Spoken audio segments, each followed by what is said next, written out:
at the Kennedy homes in Palm Beach and Hyannisport, talking with her about the life and family, the triumphs and tragedies that millions of people around the world have lived through with them.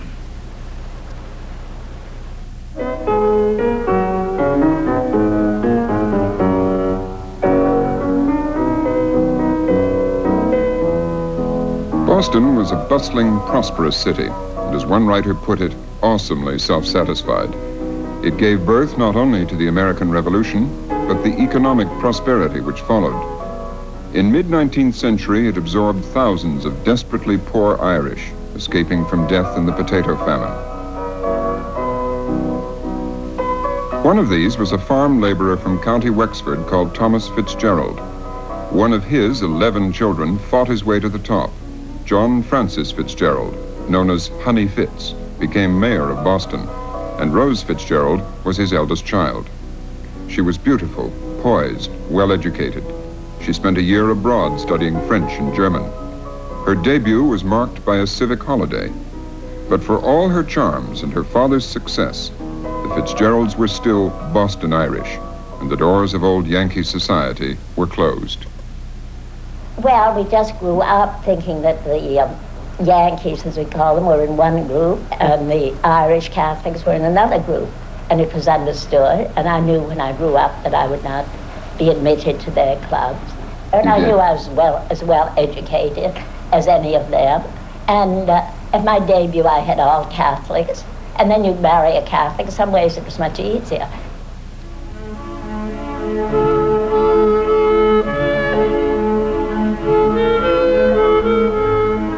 Rose found an Irish Catholic fiancé whose immigrant grandfather had been as poor as her own, whose father was as determined as hers to be accepted by the Boston Brahmins. Young Joe Kennedy already had one foot in the door. He had been to Harvard. My father didn't think I should marry the first man who asked me, and still I was very much in love, and still I didn't want to offend my parents.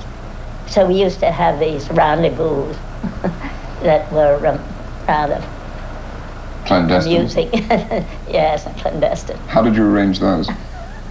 Well, as the moment arose, we used to have dance orders in those days, you know, little cards where your dancing partners put their names for different dances. You'd have perhaps, I don't know, 15 or 20 dances.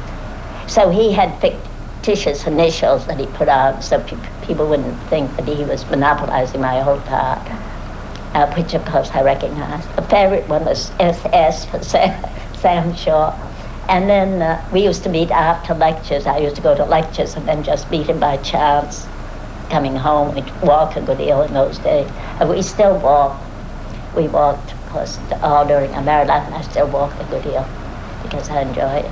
Your husband became a very remarkable man as he got older. What qualities did you see in him as a very young man that later came out?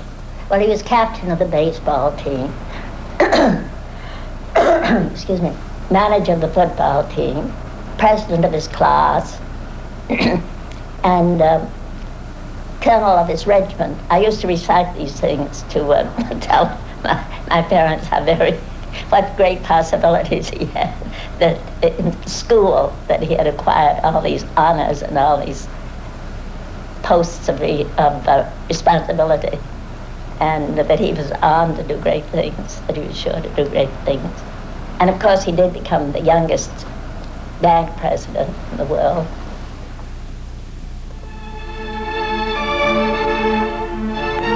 That sold her father. They were married by a cardinal in October 1914. And in this house on Beale Street, Boston, began producing a family. 4 of their children, including the future president, were born here. Half a century later, Mrs. Kennedy presented the house to the nation. Our second son, Jack, whose 52nd birthday is today, was born in the upstairs bedroom on the left-hand side, as were his 2 sisters. Whenever I first held my newborn babe in my arms, I used to think that what I did and what I said to him